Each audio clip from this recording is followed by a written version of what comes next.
and welcome to Calculating the Annual Percentage Rates of ETFs. I'm your host, Dr. B. Today's ETF is SMH, the VanEck Semiconductor ETF. Take a look here, $116,893 after an investment of $10,000 10 years ago.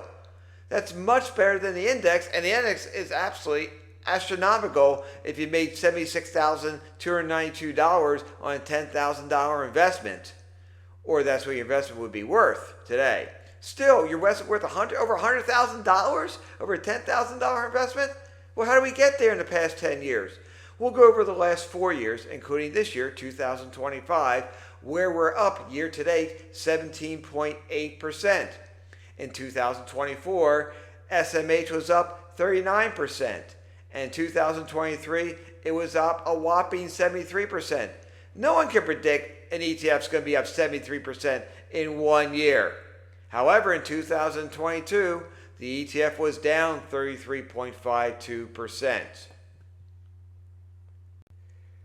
Now, we do not look at stocks every day. Some people do. We don't look at investments every day. Some people do.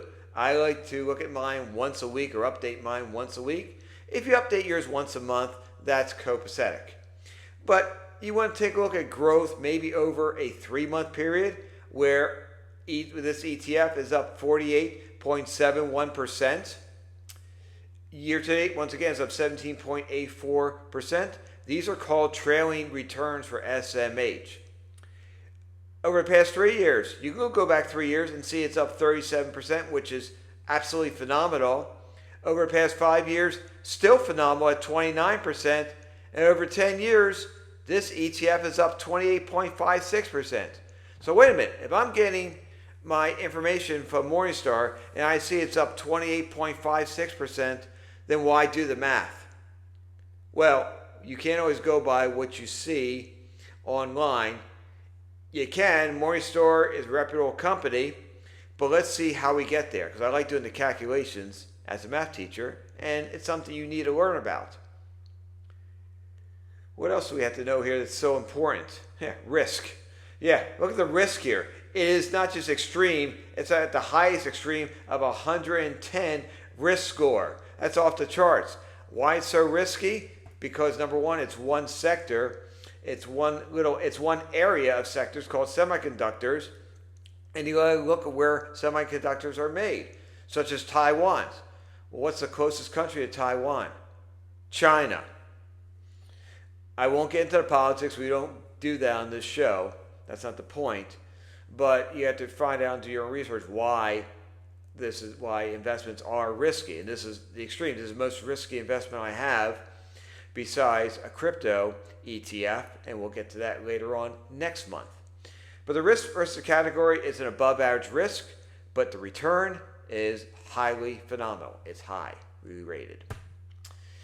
So, and it's also number one in its category in the past 10 years.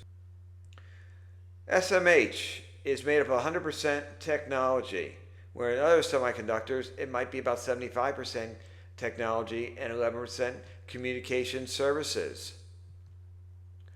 So what we also want to do is look at the holdings for SMH. And the holdings of SMH are taking a long time coming up. There we go.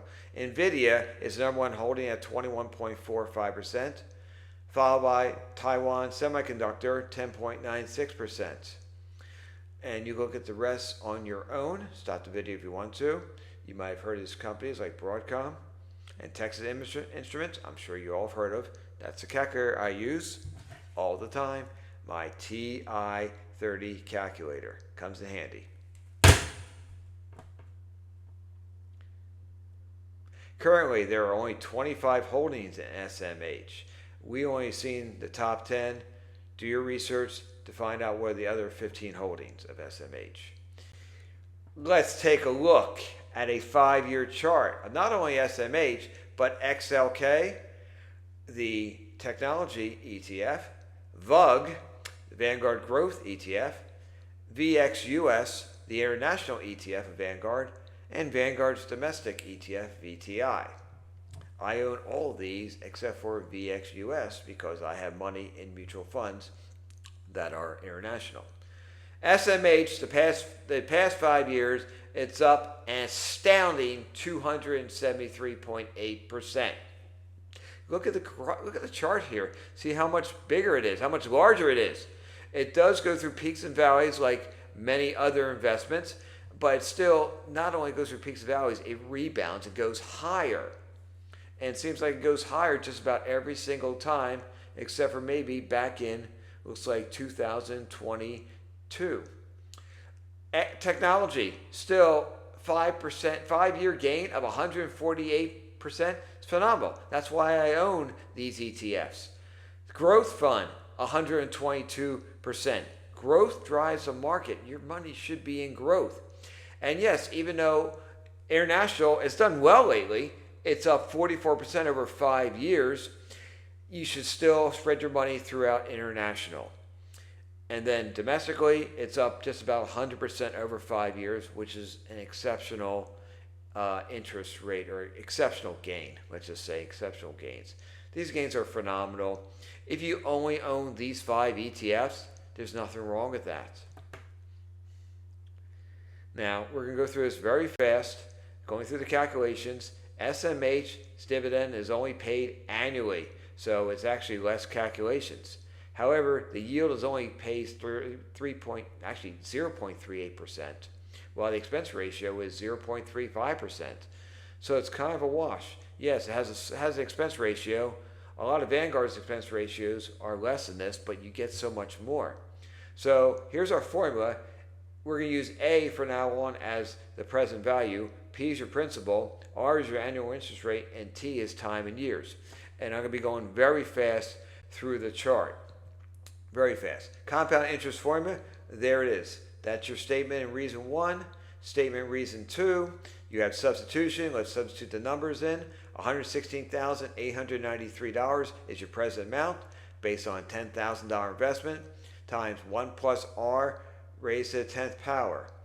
And then you're going to use division property of equality. You're going to divide 10,000 into 116,893, and then you get a decimal of 11.6893%, or no, excuse me, 11.6893. There's no percentage, not yet. That's equal to 1 plus R raised to the power of 10. And then you're going to use a natural logarithm. You put the natural log on both sides, and what you do is you apply your natural log in your calculator, you plug it in, and then you simplify it, and you get a natural log of 2.45867. You can round to 4 or 5 decimal places. And then 10 is no longer an exponent, it becomes a multiplier. So now we want to use division property of equality and divide by 10, and you get a decimal now of 0.245867. Since there's 1 0 in 10, you move the decimal 1 place to the left. That's equal to the natural log of 1 plus R. And then from there, you go ahead and take the natural exponent called E. And then you E both sides, and then your decimal now becomes an exponent. Once again, any number raised to 0 is 1, except for 0 itself. So 0.245867 is more than 0. So this decimal is going to be more than 1. And it's going to surprise you how high it is. Maybe not. It's actually 1.2787. So yes, it is more than 1. 1.2787. Again, this only pays a dividend once a year, so that's equal to 1 plus R. The E and the natural log cancel each other out because they are natural inverses of each other. And then from there, you subtract 1 from both sides. You get 0.2787 equals R.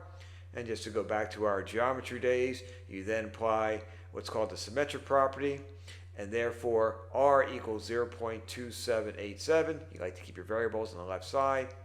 And then from there, you multiply by 100, and you change your decimal to percentage. So you have a whopping 27.87% gain over the past 10 years. And then if you go back to the video, you'll see, wait a minute, I thought the chart said 27.56%. Yes, it did. Here's the difference right now. 27.87 minus your expense ratio of 0.35% gives you an overall return of 27.52% over 10 years. Well, that's only off by 0.04%. It's not a lot of money.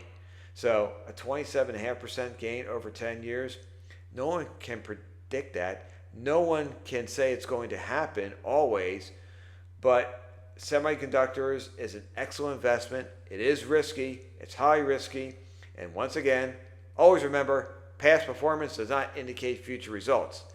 Thank you so much for watching my video. Please watch this previous video, and more importantly, rest in peace, Ozzy Osbourne and Malcolm Jamal Warner. Take care. I'll see you in a couple weeks.